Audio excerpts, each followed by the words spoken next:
OK, alors nous avons travaillé lors des derniers quelques cours à travailler avec des vecteurs. Alors on a travaillé avec des vecteurs qui avaient des angles. Alors disons qu'on a l'ouest et l'est. Alors disons on a un vecteur, peu importe quel vecteur, OK, qui n'est pas dans un angle nord, sud, est, ouest. On a appris que ce vecteur ici est vraiment deux vecteurs.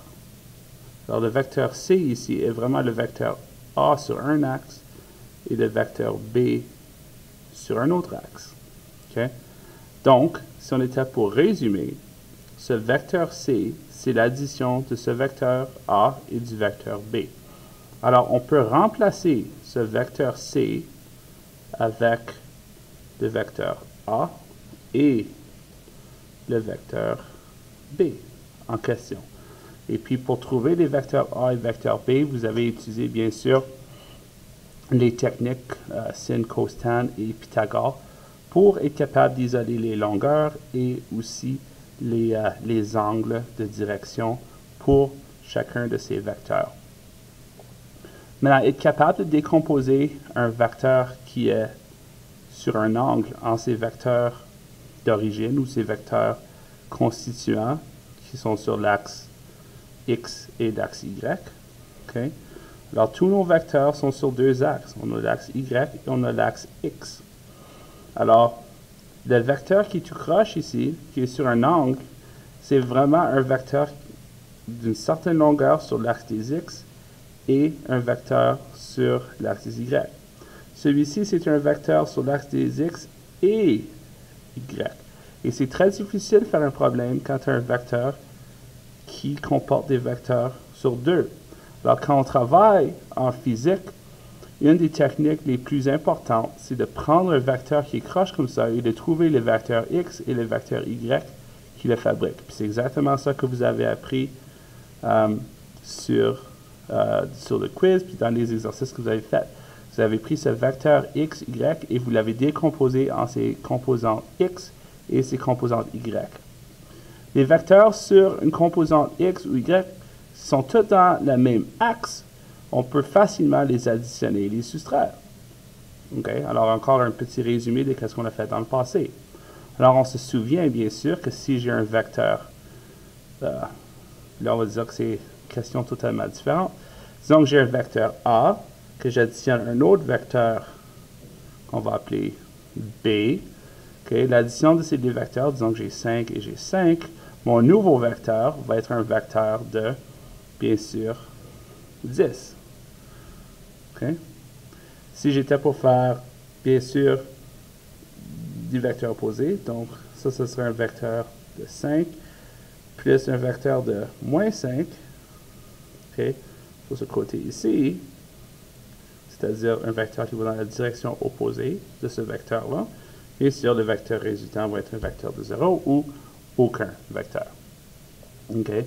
Alors, c'est la différence. Alors, ça, c'est toutes des choses que vous avez déjà appris. Alors, le prochain grand sujet que nous allons traiter, c'est l'idée de qu'est-ce qu'on fait lorsque nous avons un mouvement qui n'est pas sur un axe. Alors, jusqu'à date, tous les problèmes que vous avez faits, c'est des problèmes, mais vous avez fait des problèmes en deux dimensions, alors en dimension X et Y, en trouvant des vecteurs résultants. Maintenant, par contre, ce que nous allons faire, c'est qu'on va prendre les concepts que vous avez appris et on va travailler sur des problèmes du mouvement projectile. Okay? Alors, le mouvement projectile,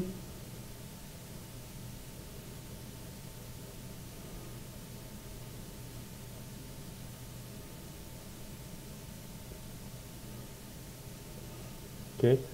Le mouvement des projectiles ou une trajectoire parabolique. Je pense qu'il y a juste un L, projectile. Alors, à quoi ressemble un mouvement parabolique? Bien, si on était une personne, par exemple, okay, qui lance un ballon de basket,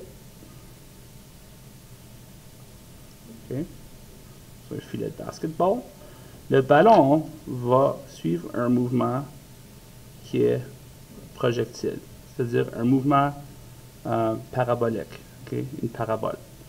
Bien sûr, si on veut faire un lancer libre au basketball, quelque chose qui est essentiel, c'est de non seulement avoir la bonne force, on doit aussi connaître la direction dans laquelle on lance le ballon, l'angle θ ou l'angle qu'on veut donner pour que le ballon arrive sur sa cible. Alors, si on veut savoir où le ballon va aller, okay, on a besoin de connaître l'angle ici et la force à laquelle le ballon est lancé. Si on connaît ces deux informations-là, on peut prédire de façon mathématique si le ballon va passer à travers du filet, oui ou non. Okay? Alors, ça, c'est le type de questions que je vais vous montrer comment traiter. La première chose qu'il faut garder en tête, okay, la chose numéro 1, la première chose à se garder en tête, c'est que quand n'importe quel projectile bouge, okay, le mouvement sur un axe est totalement indépendant que le mouvement sur l'autre axe. Alors, le mouvement, le mouvement X sur l'axe des X est indépendant au mouvement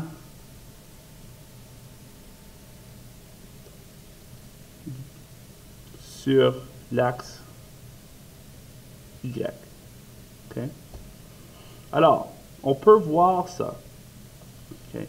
Alors, si j'étais pour prendre, par exemple, un ballon, okay? Puis on le lance dans une parabole. Alors, j'ai un ballon qui voyage dans une parabole comme ça. Puis j'étais pour dessiner un ballon à chaque dixième de seconde. Ce que je remarquerais, ce serait quelque chose comme ceci.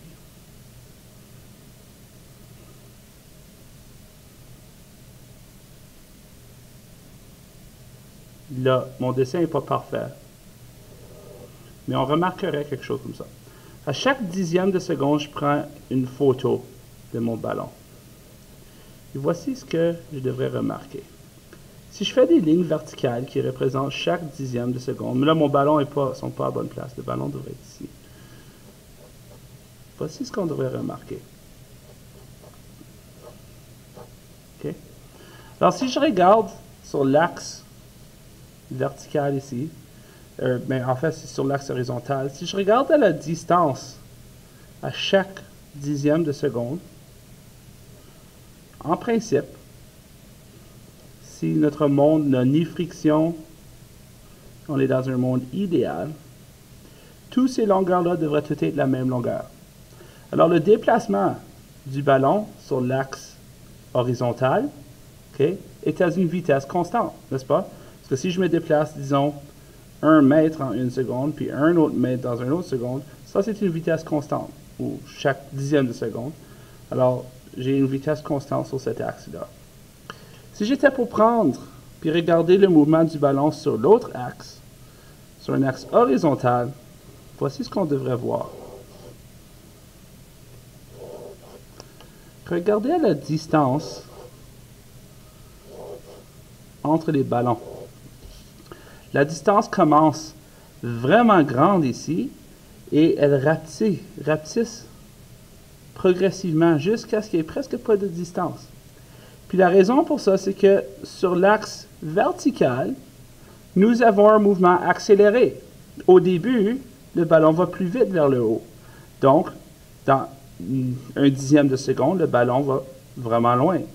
Mais dû au fait que la gravité pousse le ballon vers le bas à une accélération de 9,8 mètres par seconde au carré vers le bas, le ballon est en train de parcourir de moins en moins une grande distance, jusqu'à ce qu'il arrive à son point où sa vitesse verticale devient 0, et ensuite le ballon commence à tomber. Puis bien sûr, plus longtemps qu'il tombe, plus qu'il gagne de la vitesse et plus vite qu'il va. Alors, quand on voit que la distance est en train de changer, on sait qu'on a un mouvement accéléré. Puis quand on voit que les distances sont pareilles partout, là ici, il devrait être pareil, on a un mouvement constant. Maintenant, encore une fois, le mouvement X, c'est-à-dire le mouvement horizontal, est indépendant du mouvement vertical. En d'autres mots, un vecteur n'influence pas l'autre vecteur. On peut les traiter de façon complètement séparée dans un problème d'un mouvement projectile comme ça. Donc, regardons à... on va faire un exemple d'une question typique d'un mouvement projectile. Vous allez remarquer qu'on va utiliser toutes les mêmes formules que vous avez apprises par rapport au mouvement projectile, au mouvement normal. Okay? On va utiliser Pythagore, on va utiliser nos rapports trigonométriques qu'on avait appris, sin, cos, tan. Okay? On va utiliser les mêmes formules pour le mouvement, le déplacement et l'accélération. C'est toutes les mêmes formules. Okay? Alors, gardez cette feuille proche quand vous allez venir à répondre à une question. OK. Sortons une nouvelle page, puis donnons-nous une question qu'on pourrait résoudre. Alors, disons que on va faire une question, on va inventer une question. OK. Alors, disons que j'ai une balle de golf que je frappe. OK. Et puis, on va dire que la balle de golf subit un mouvement parabolique, OK, ou une projectile. OK. Et vient atterrir à un certain point ici. Alors, ça, c'est mon point initial. Ça, c'est mon point final.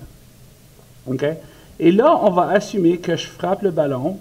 Puis, aussitôt que je lâche, que le ballon, le contact du ballon, de la balle de golf arrête. Okay? Alors, cette balle devrait être sur le sol ici. Okay? Aussitôt que le contact finalise avec le bâton de golf, on connaît son vecteur vitesse. Alors, disons qu'on a ce ballon-là, et on sait que l'angle du ballon initial, alors, très au début ici, on va dire que son angle est de 45 degrés. OK? Et on va dire que le ballon, à ce point-ci, part à, on va dire, 30 mètres par seconde. Donc, le vecteur du départ du ballon, OK, alors la vitesse initiale du ballon, OK, est 30 mètres par seconde. Oups, 30 mètres par seconde. 30 mètres par seconde. OK. Maintenant, je pourrais utiliser nord-est ou XY. OK. Alors ici, ce qu'on va faire, c'est qu'on va dire, OK, je vais mettre nord, mais enfin, on pourrait mettre Y. On va mettre Y, puis on va mettre Y et on va mettre X, comme nos choses. Donc, ça va 30 mètres par seconde, direction Y, n'est-ce pas, vers le haut pour commencer. Maintenant, on a un angle de 45 degrés. Si on a un angle de 45 degrés, on sait que ça ici, c'est 45 degrés. Donc, c'est Y, 45 degrés vers X. Vers X. OK? Ça, c'est le vecteur initial du ballon. Alors, on veut savoir, comme information, quoi? Bien, une question typique pourrait te demander quelle est la hauteur maximum que va atteindre le ballon de golf? OK? Quelle va être la hauteur? Alors, la hauteur va être quoi? C'est quoi la hauteur? Et l'autre question qu'on pourrait demander, c'est quelle va être la distance ou quel va être le déplacement du ballon? Et on pourrait aussi demander combien de temps ça va prendre pour que le ballon frappe le sol. OK? Alors ça, c'est toutes les choses qu'on pourrait trouver à partir de juste ces informations-là. Alors, passons à travers d'une question comme ça. Alors, la première chose qu'on a besoin de savoir, c'est quoi mon vecteur horizontal, c'est-à-dire mon vecteur sur l'axe des X, et quel est mon vecteur sur l'axe des Y pour le ballon de golf.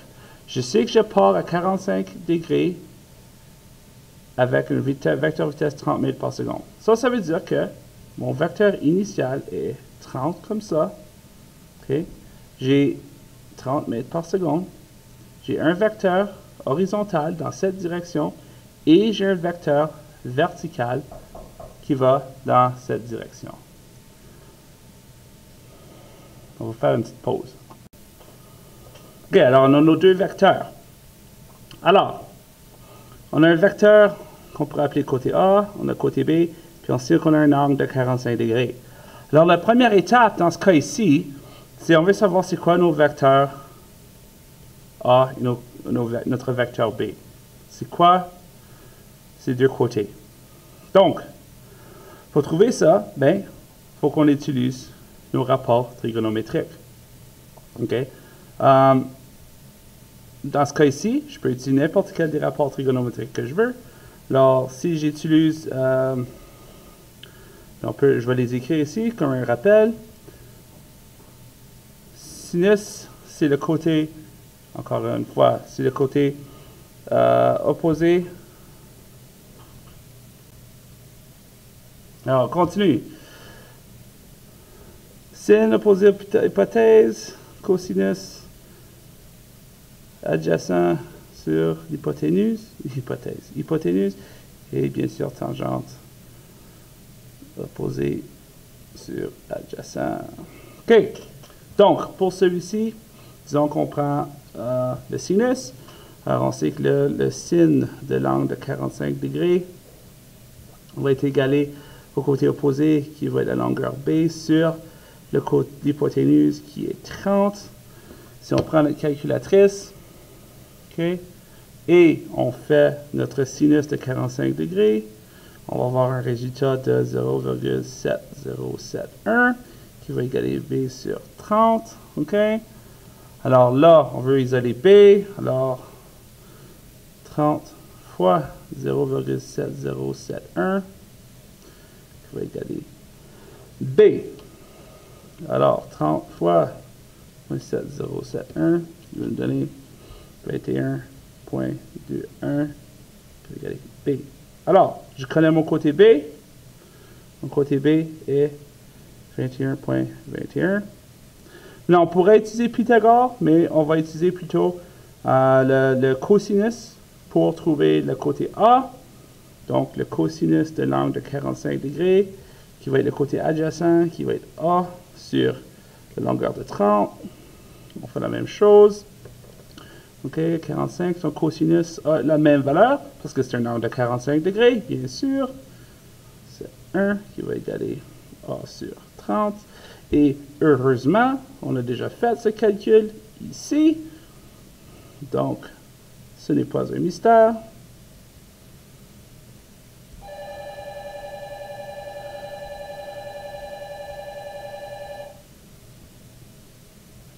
Et voilà, fois, bien sûr, 30, qui me donne 21,21. Donc, je connais mon côté B. Et bien sûr, à cause de ça, on sait que ça c'est 45, ça c'est 45, ça c'est 90. On sait que c'est un triangle, bien sûr. Un beau triangle avec des côtés égaux. Sur ces deux côtés-là. OK. Alors, j'ai maintenant mes deux vecteurs. Ça ici, c'est vraiment, ce côté B, c'est mon vecteur sur l'axe Y. Ça, c'est mon vecteur initial sur mon axe de X. OK? Alors, je prends ces vecteurs-là, on va les amener en haut. OK? Alors, quand on va approcher ce problème-là, il faut faire ce problème, ça, il faut faire tous nos développements en séparant le vecteur X et le vecteur Y. Okay? Donc, je vais faire tous les calculs sur l'axe Y et tous les calculs sur l'axe X de façon séparée. Donc, je sais que ma vitesse initiale sur mon axe Y est 21,21 mètres par seconde. Donc, je sais que ma vitesse initiale est de 21,21 mètres par seconde sur l'axe de Y. Okay? Et je connais ma vitesse initiale sur l'axe des X. Puis des fois, ce qu'on va faire, c'est la vitesse initiale Y, vitesse initiale X. Puis dans ce cas ici, c'est la même parce que c'est symétrique. Mètres par seconde. Maintenant, il y a d'autres informations qu'on connaît. Okay? Alors, je sais que ce 30 mètres par seconde dans cette direction-là, c'est vraiment la même chose que 21 mètres par seconde vers le haut et 21,21 mètres par seconde vers la droite. OK. L'autre chose qu'on sait, l'objet ici qui va partir, qui va se rendre à ce point ici, va subir une accélération, n'est-ce pas,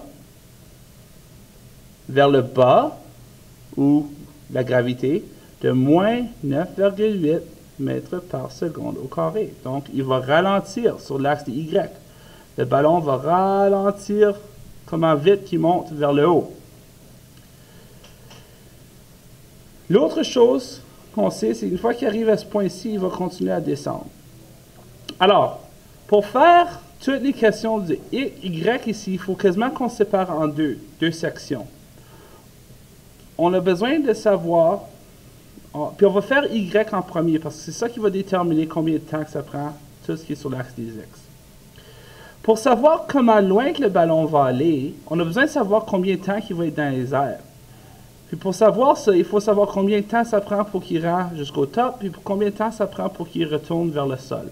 Et ça, c'est pourquoi que dans général, quand on fait des travaux avec des projectiles, on devrait toujours faire toutes les questions sur l'axe Y en premier, parce que c'est l'axe Y qui détermine tout. L'axe X, lui, va dépendre de l'axe Y. Okay? Alors, on va commencer avec tout ce qui se retrouve sur l'axe Y pour commencer. Alors, la première chose qu'on va faire, c'est qu'on va déterminer le temps que ça prend pour que le ballon se rende là à là. Et aussi, on va déterminer sa hauteur maximum. Puis pour savoir tout ça, okay, les choses qu'on sait. Alors, on va trouver le point ici, là, le point direct au haut. Dans cette condition-là, on connaît c'est quoi la vitesse du ballon sur l'axe Y. Parce qu'on sait que, dans ce cas-là, la vitesse finale de l'objet sur l'axe des Y, quand il va être direct là, à ce point-là, ça va être 0 mètres par seconde. N'est-ce pas? Le ballon monte, la balle de golf monte, ralentit. Sa hauteur verticale ralentit, arrête. Et ensuite, il va commencer à accélérer vers le fond. Okay? Donc, on sait que sa hauteur verticale, sa vitesse verticale ici va être 0 à ce point-là. Donc, si seulement on avait une formule qui nous permettrait de déterminer le déplacement de la balle. Alors, on sort nos formules. OK? Nos formules ici. OK? J'ai une vitesse initiale, j'ai une vitesse finale, j'ai une accélération et je pourrais trouver le temps. Alors ça serait une belle formule qu'on pourrait utiliser pour trouver le temps. Puis si on veut déterminer le déplacement, on peut utiliser cette formule ici. Puis cette formule ici, ou celle ici. Okay? Une de ces deux formules. Okay? Alors vraiment, le temps est clé dans cette question ici. Alors, moi, je vais utiliser, on va utiliser cette formule ici pour trouver le temps que ça va prendre pour faire son changement de vitesse. Alors, la formule que nous avons choisie, ça va être vitesse finale égale vitesse initiale plus accélération delta t. Alors ici, ça c'est tout. On travaille juste de ici jusqu'à là. Okay? Alors, on va utiliser comme le segment, on pourrait appeler ça ici le segment A de son, ou le segment whatever, A de son mouvement. Alors, la vitesse verticale ici, alors sa vitesse finale ici sur l'axe vertical, on fait juste l'axe vertical, va être de 0 mètres par seconde. Okay? Sa vitesse initiale sur l'axe vertical était le vecteur qu'on avait trouvé, 21,21 mètres par seconde. Son accélération est moins 9,8 mètres par seconde au carré, et bien sûr, on cherche t. Okay? Alors, on va simplifier un petit peu notre problème. Okay? 0 mètres par seconde, ça c'est le fun. Alors, ce que je vous suggère, c'est on a 21,21 mètres par seconde, plus ou moins, ça va devenir moins 9,8 mètres par seconde carré, qui est vraiment t. Je veux juste 9,8 t.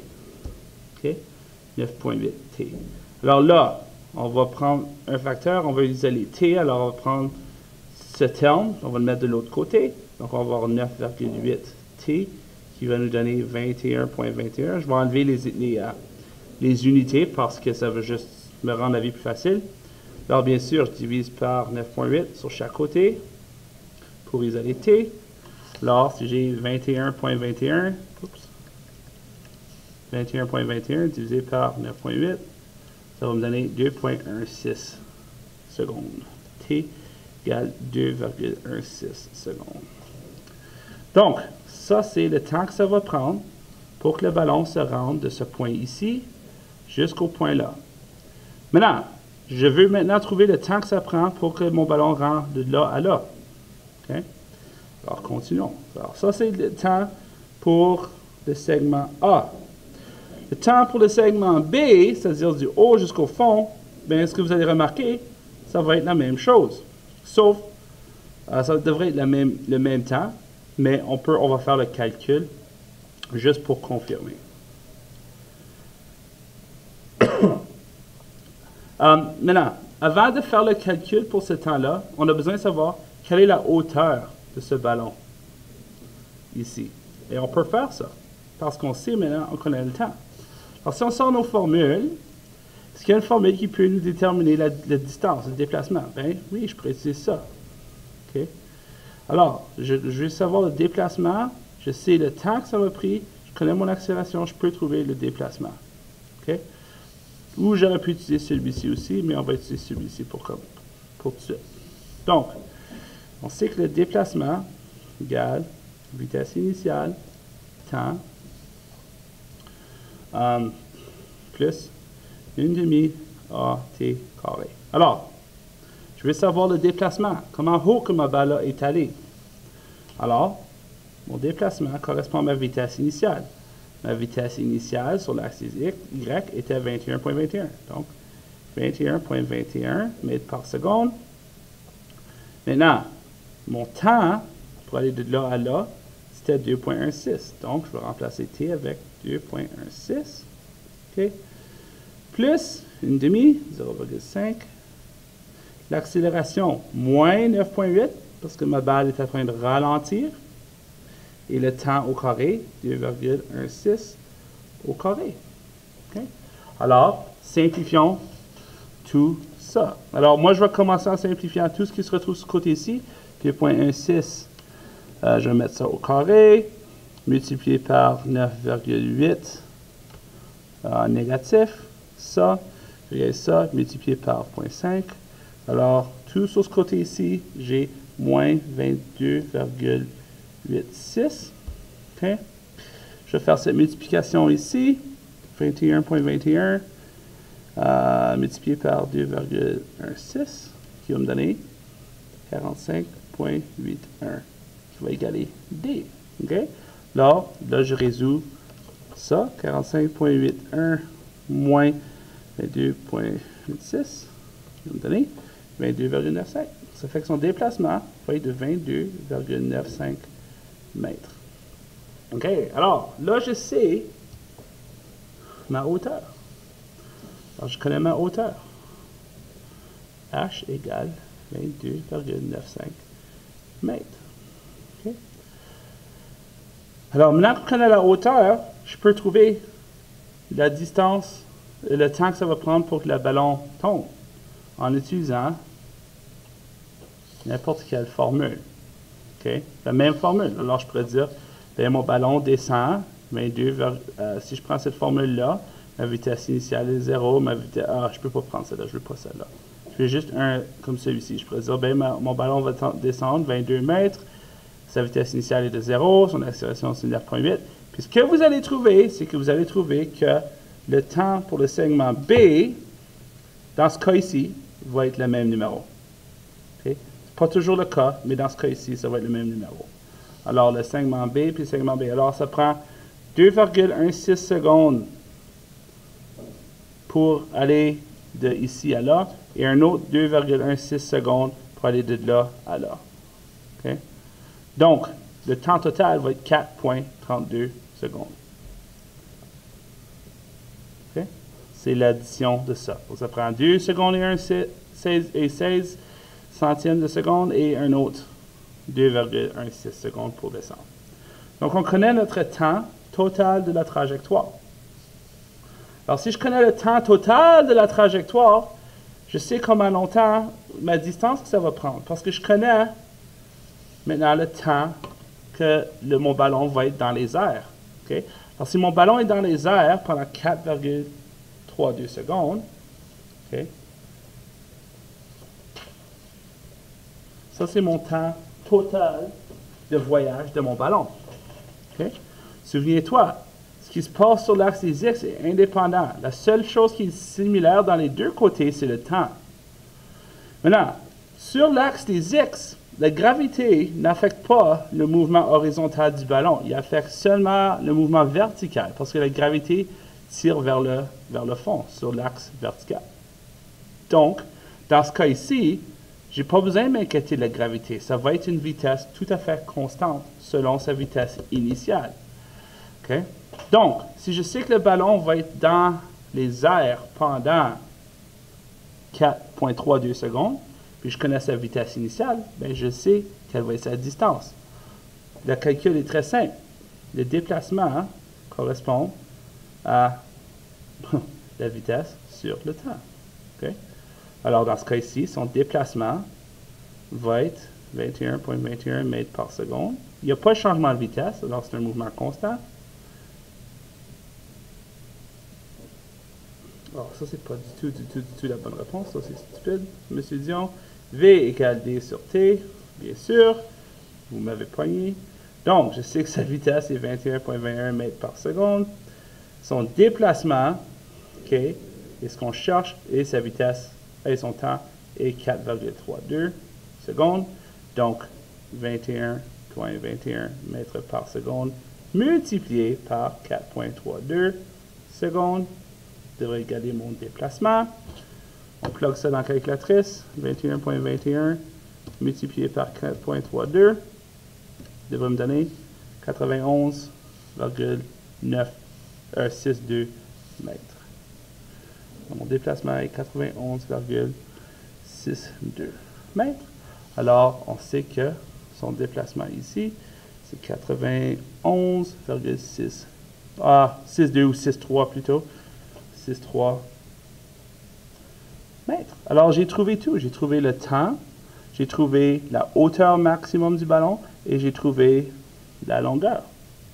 Alors, utilisant cette même technique, ce que j'aimerais que vous faites, c'est que j'aimerais que vous déterminiez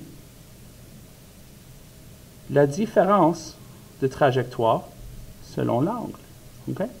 Alors, la question que je vous pose est la suivante. Je frappe une balle de golf à partir du sol. OK? Si j'en frappe une dans la situation numéro 1,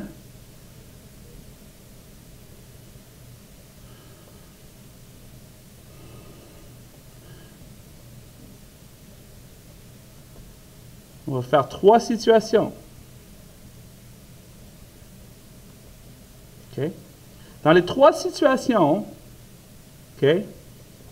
Dans les 3 situations, la balle de golf va être frappée à 30 mètres par seconde dans tous les cas. OK? Alors, son vecteur initial est toujours 30 mètres par seconde. Par contre, son angle va être différent. Cet angle ici, qu'on va appeler θ1, OK? On va dire que dans le premier cas, on va frapper le ballon à un angle de θ1 de 20 degrés, ou 20, on va dire 25 degrés. Dans l'autre cas, je vais vous trouver quel va être le... on va faire un angle de... on va dire 55 degrés. Et on va faire une autre situation où l'angle de départ va être, on va dire, 75 degrés. OK? Alors, dans un cas, dans situation numéro 1, on a un angle de 25 degrés. Dans situation numéro 2, en fait, je devrais les dessiner un peu plus réalistes. Okay? Alors, si j'étais pour regarder ça, la situation, dans le premier cas, mon angle est plutôt de 25 degrés. Dans le deuxième cas, je frappe mon ballon à un angle de 55 degrés. Okay? Et dans le dernier cas, j'ai un angle de 75 degrés. Okay? Alors, je frappe mon ballon avec les mêmes vecteurs dans chacun des cas, 30 mètres par seconde. Donc, avec la même puissance que je frappe mon ballon, j'aimerais savoir, dans chacun des cas que vous avez ici, okay, utilisant les mêmes techniques que je vous ai montrées, et à l'aide de votre enseignant, okay, quel va être le temps de voyage de le ballon, quel va être le déplacement horizontal du ballon, donc quel va être le déplacement sur l'axe de X, et quelle va être la hauteur maximum, ou le déplacement sur l'axe de Y. OK? Alors, comment loin, comment haut va aller le ballon, quel va être le maximum hauteur, et comment de temps le ballon va rester dans les airs. Si vous utilisez la même technique, vous devrez être capable de trouver ces trois informations-là pour chacun de ces situations-là.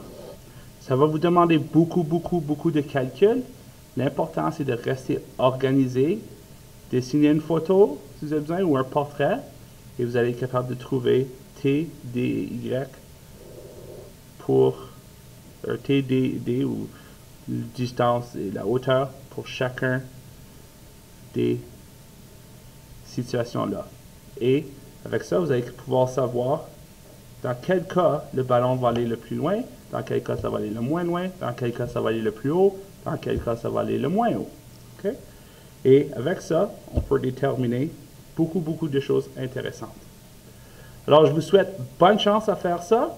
Je vais vous donner la période pour faire ça, le restant de la période, et bien sûr, vous allez pouvoir travailler à la prochaine période pour résoudre ce problème. Bonne chance.